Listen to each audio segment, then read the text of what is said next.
Successful meetings and ultimately successful collaborations are about people, first and foremost. When you can't have everybody in the same room with you, it's important to be able to see them, to be able to interact with them, along with the information that you're working on. The only way that we could make it happen every day is to use GoToMeeting.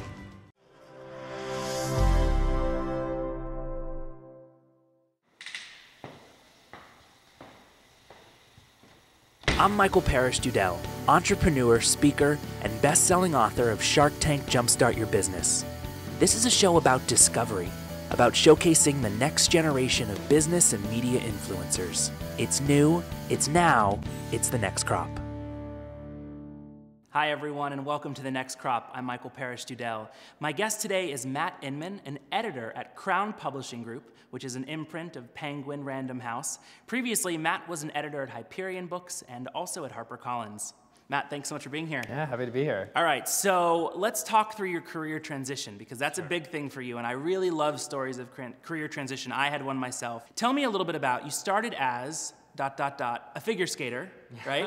And you went to become this book editor, maybe one day a book publisher. Tell me a little bit about, who knows where the future's gonna go. Tell me a little bit about your transition from figure skater to editor. Well, so I started out as a skater in college, and I was also an English major and political science major, and I got really into kind of the editorial process late in college. And then out of nowhere, I got this amazing job. I became a researcher for ABC Sports and ESPN, which got me here to New York. Yeah. And I spent a year kind of going over the globe, researching and interviewing athletes and working with all sorts of personalities. And I really loved it, but I kind of got to the point that I didn't see I know where my future would be in that job. And publishing was always so tempting to me. And I applied for a job and I got to HarperCollins. I was fortunate, one editor left to go to business school, and I stepped in as a business books editor with very little experience in editorial, and you just kind of learn it. It's really a kind of an apprenticeship industry. So was ABC Sports so interesting to you because you had that history in figure skating and you knew that world a little bit? Because that's another, I mean, that's from figure skating to ABC Sports, it feels like a bit of a jump. Yeah, no, so, and I did research figure skating, so there was, I think it was a combination of both a sport I knew a lot about, I was passionate about. I got to travel the world. I mean, it was an amazing job as a 22-year-old to be moving to New York, to be traveling all over the place, and to really, it really taught me how to work with all sorts of personalities and to just get things done. I guess that's really the skill. When you're a researcher and you work in television, like a lot of times you just have to figure it out and you have to get it done. Where it got tricky for me is I didn't know that much about TV, and I really cared about writing. I wanted to be around writers and books, and those were my people. And when I got to publishing, I felt much more among kindred spirits. Nerds is what you're saying. Nerds are your people. Yeah, people who read all the time. Yeah, so what's interesting is that as a researcher in that environment, you have to work with a million moving parts that are all going in various directions at various speeds. The same is actually true in book publishing. People don't realize, they think there's a manuscript, you turn it in, there's a book. But in fact, there's a million pieces that happen and they have to be coordinated very intricately for it to really work. But publishing has changed a lot, and the system and the infrastructure has changed. Just from when you got involved with publishing, how have you seen the industry change? What are some of the innovations coming out of it today? It's funny, I think people still read a lot, and I still think the love of books is there, but what I've noticed is there are so many other ways that people find out about books, and that people share what they're reading that are really exciting. I mean, I still believe that bricks and mortar chains and independent booksellers are they're crucial to our business. And it's still a key, if not the most important way that people find out about books. But, in the past, I was just on my way here, I was on the train and I saw one person reading a printed book, and it was what was it? It was like the South Carolina Driver's Manual. That was the only cover I saw on the train. People were on their devices, so they probably were reading, but I had no idea.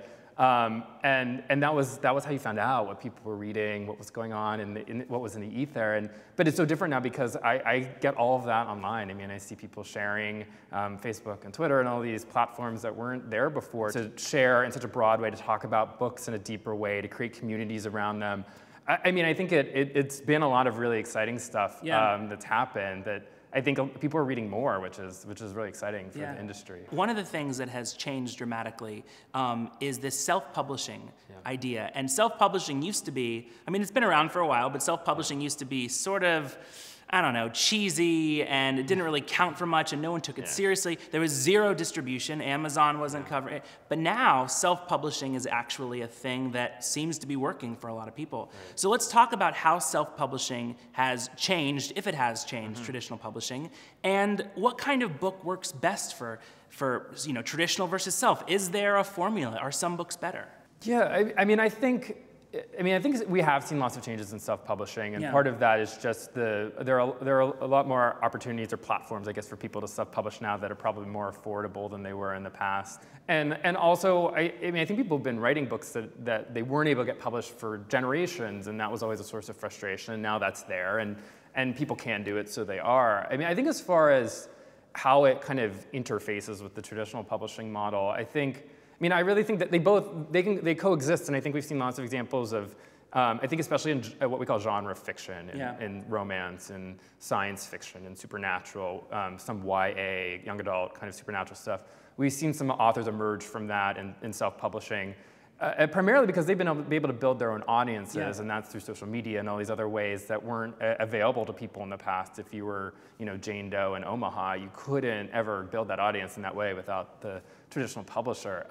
So I think in those, that's where I've seen the most success. But I think for the vast majority of authors, traditional publishing still, it's really the way to go. It has so many, not only distribution qualities, but I think where I notice it most is that we have to remember that authors they're trying to make a living. I work a lot in nonfiction, and I love working with journalists. And for them, especially nonfiction, a lot of people don't understand that they're often creating a proposal for a book that they sell it on. They need money to write the book in the first place. Yeah. And I think what traditional publishers traditionally have been able to take the financial risk to give authors the advance to write the book, to do the research to write the book, or even in first-time novelists, people who don't have their own fan bases. Not only do they have kind of the editorial people on board, but they have the marketing publicity teams. They have the sales teams to get it not only into book selling channels, but all these other places don't usually sell books.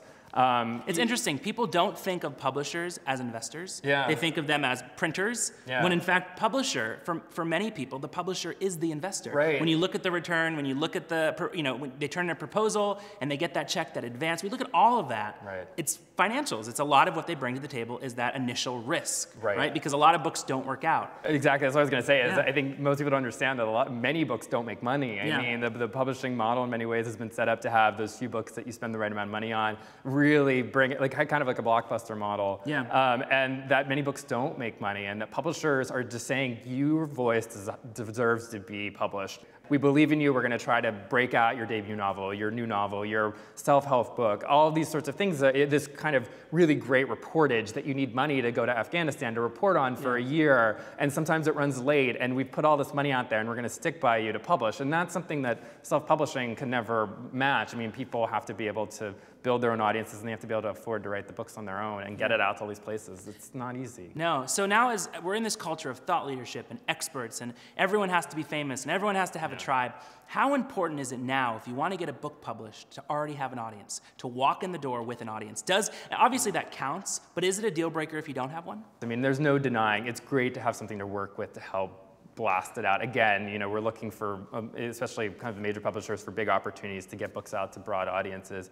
But I look all the time at, think of people writing debut literary fiction. These are people that maybe have a handful of Twitter followers. They don't have that big audience. And it's, I think there's something to be said, and maybe it sounds Pollyannish, but that we really do believe, if really great, compelling, well-written books are important, especially, I think it's even more important now, and maybe I'm going off topic here, but an era, there's so many people, there's so many books out there, and I just think that that's the stuff that rises. I think also with the fact that people it's where editorial comes into play a lot of cases in helping to narrow down. It's not because we're mean people who don't want your books to be published. It's because, we want people to have good experiences with books, and when they buy a book, they believe it's going to be good, and that the next time they're not so jaded, they just don't care. For a while, you worked in the business space and published business books, but now you're in sort of the pop culture world, right? And you're focusing on pop culture titles and different things that are out there sort of in the now.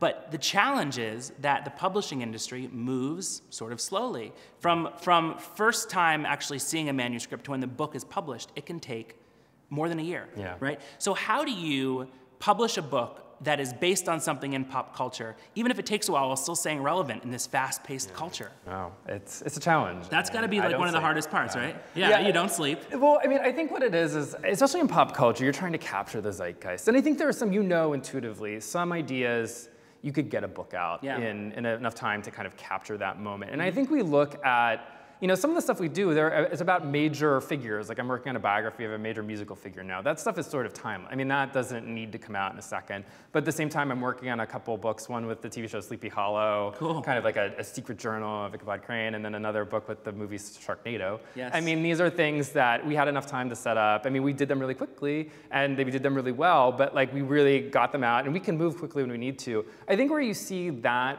a lot more is whenever there's an audience, there's already a fan base there. Yeah. We're trying to think of content that will help deepen their experience and that they'll really love and will entertain them. I think a lot of times, with the kind of the time frame with books, it's not just that it takes a long time to edit and copy edit and produce, but also that's where the publishers are really adding value that's when they're selling it into their accounts and they're doing bound galleys and they're sending it out and they're creating buzz and they're creating interest. And that's the stuff that you have to do to get kind of the interest in especially for first-time authors or authors don't have used platform. That's the stuff that publishers use that time to do. So the last big innovation really that we've seen, I think, and correct me if I'm wrong, for books is the ebook. Right? That changed everything. Like you said, who knows how many people are reading ebooks? You saw the one traditional book on the subway. Yeah. If you had to guess, knowing the publishing industry as well as you do, what is the next innovation, or where is there an opportunity for the next innovation? That's a good question. I really You're wish on record I knew. Here. You're on record here, by the way. I wish I were clairvoyant. I don't actually know. I mean, I think it feels like the innovation that I'm sensing is not so much in technology. Obviously there will be, it's hard to say that there won't be technological innovations about how people get their content delivered to them, but I think it's in how publishers interact with their consumers and get people excited about books. I mean, obviously there's a lot of people talking about what's gonna happen to book publishing, what happens to printed books. And I think the funny thing that I've noticed is that printed books and just the industry in general has a kind of real strength there. I think the thing is being able to cut through the clutter, think about how to reach out to consumers in a way that cuts through that clutter really well, and that also thinks about what they really want to read, what do they want next, like how do they find out about stuff. I feel like the innovation is going to come in like getting people to know. It's going to be in discovery, and it's going to be in how to get the really good books that are out there to people so that they know that they exist. Yeah. Well, thank you so much for being here. Yeah. My guest today has been Matt Inman. He is an editor at Crown Publishing Group, which is an imprint of Penguin Random House. You can find out more about Matt on Twitter, @InmanMatt. It's the last name first, Inman Matt. And if you like today's episode, don't forget, there's 5 minutes more at thenextcrop.com/more. That's 5 free minutes. You're not going to find it anywhere else. And we're going to be talking about what you need to know if you want to get a publisher's attention. So if you're a budding author, you're not going to want to miss this. That's thenextcrop.com/more. Thanks so much for watching. Have a great week.